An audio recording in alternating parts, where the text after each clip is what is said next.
Hi, it's Tom Hume with Windermere. So often when you are buying a house, you are also selling a house. So that's a complex set of moving parts. There's a lot of logistics involved, a lot of money and timing to figure out. So you need a strategy, and it pays, I think, to take some time ahead of time to really think through the different paths to the finish line. And I think there are 6 paths to the finish line, but today I just want to talk about one. And I think this particular path is good if you are Gen X or baby boomer, or just someone who's been in their house for a long period of time. So maybe there's lots of stuff in the house, a few repairs that you need to make in order to get the house ready for sale, but there's lots of equity, zero desire to move twice, and probably some financial comfort at this point in the seller's life, buyer and seller. The best path for this particular client that we recommend is a buy first path. So you're going to buy the new home while you're still in the old home, and you're going to utilize the home equity from the old home as a down payment on the new one.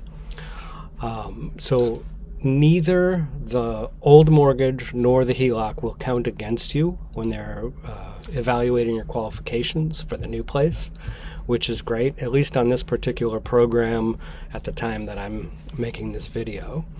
But there are other plans that are similar, and at any rate, that's an advantage of this plan, which is huge, but I think there's a lot more to like.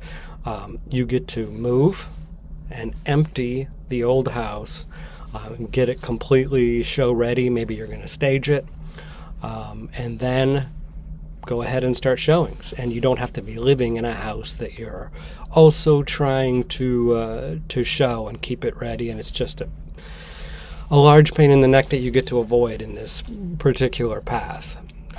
Your offer on the new house is going to be non-contingent, which is going to put you ahead of other buyers. In fact, in recent years, contingencies have been almost impossible to win out in a bidding war situation.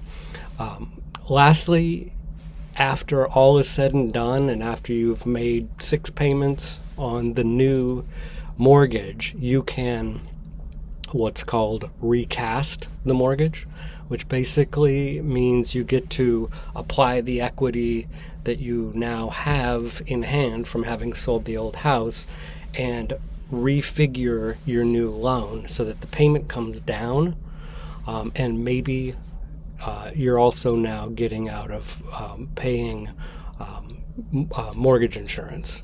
Although in this particular plan that I have in mind, typically you borrow 25% from the home equity of the old house to put down on the new house. So it depends on the plan. There are other plans that are as low as 5%. So you may be paying mortgage insurance on the new house for a time. This is a great way to move equity from one piece of real estate into another. One negative to keep in mind is that you may be making double payments for some period of time.